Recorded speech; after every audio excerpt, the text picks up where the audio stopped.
phalanx around the coffin. And Mrs. Kennedy was in the middle with her left hand on the casket. And they were then coming out into the hall. And all of a sudden, there, our forensic pathologist stopped them. Dr. Earl Rose said, "Halt. This man has to have an autopsy here in the state of Texas. It'll only take 45 minutes." And they would not hear of it. They wanted to get that body out of Dallas.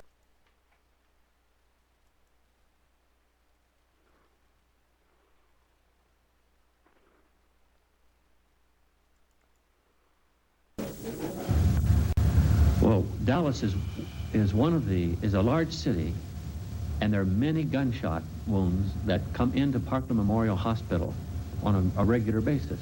This is a normal sort of life for a hospital in a big city, and especially Texas, where a lot of people carry guns. And when they looked at President Kennedy and his throat, they immediately concurred that he had been hit by a shot fired from the front. The Parkland Hospital doctors. Are you equally comfortable or are you not comfortable with the notion that there is forgery of some sort in the official documents of this? I feel there probably is. I certainly could not be, held down to saying exactly how that is, or even approximately how it is, perhaps. But I feel that there has been some kind of attempt to cover up what was going on. Front. Dallas clothing manufacturer Abraham Zapruder filmed the motorcade as it drove down Elm Street. It was about halfway down there, I had a shot.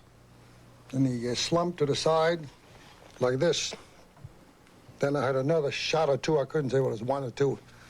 And I saw his head practically open up, all blood and everything, and I kept on shooting.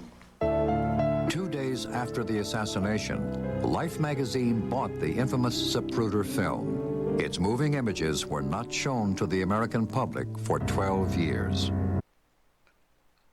Let's continue.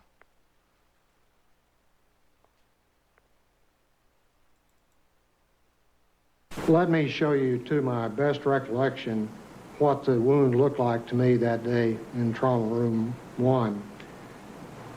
Before each doctor looked at the photos, he described the wounds he had seen back in 1963. I could see the president's head wound quite well, and I was probably looking into a wound that was on the lateral or the side part of the head and the back part of the head. It would be this portion of the head right here.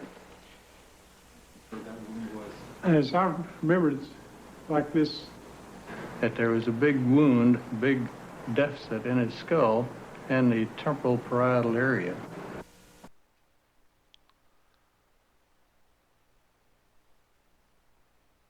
Now, here's what the Warren Commission in their autopsy, they claim the autopsy showed. A small little wound in the back of the head. Yet on the Mormon photo, as we go in, take a closer look, I did many years ago. Something very unusual you see here. Here's somebody else that has examined this.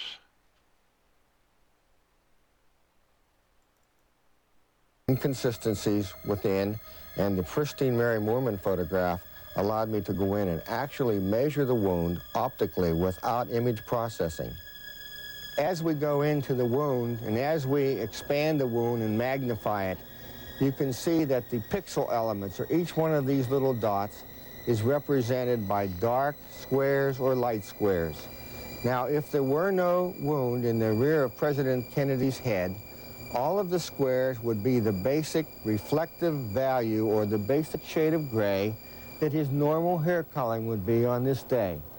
Every time, in my years of experience with this, when there is a concave or convex area that is a deformation of the overall image, there is absolutely no question that the case is, as it goes darker under this situation, that this is going from an area on the top of President Kennedy's head down into an extremely deep hole because the entrance wound that supported this exit wound was fired from the right frontal area of President Kennedy, and it exited through the rear.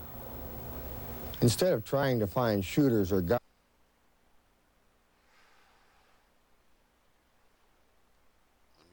beginning to see a face here, What really caught my eye was this upside down stripe here. I couldn't figure out what that could have been. So I was looking a little closer. So that's a little closer up of that image right here. As you can see, this is on the, this is picked up on television as they zoomed in on the Mormon photo.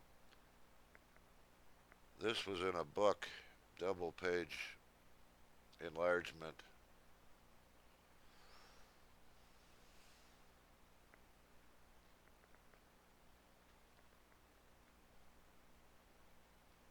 So you get the gist of it. I was looking there, and let's take a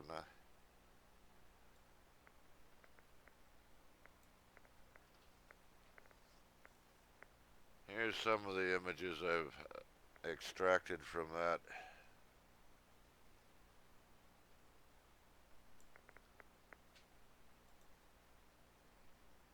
How about a colorized version?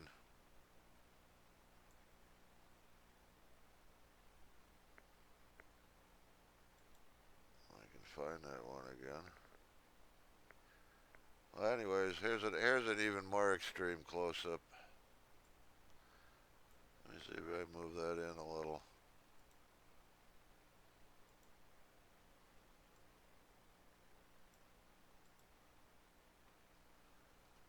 Now, this is very curious that at that distance,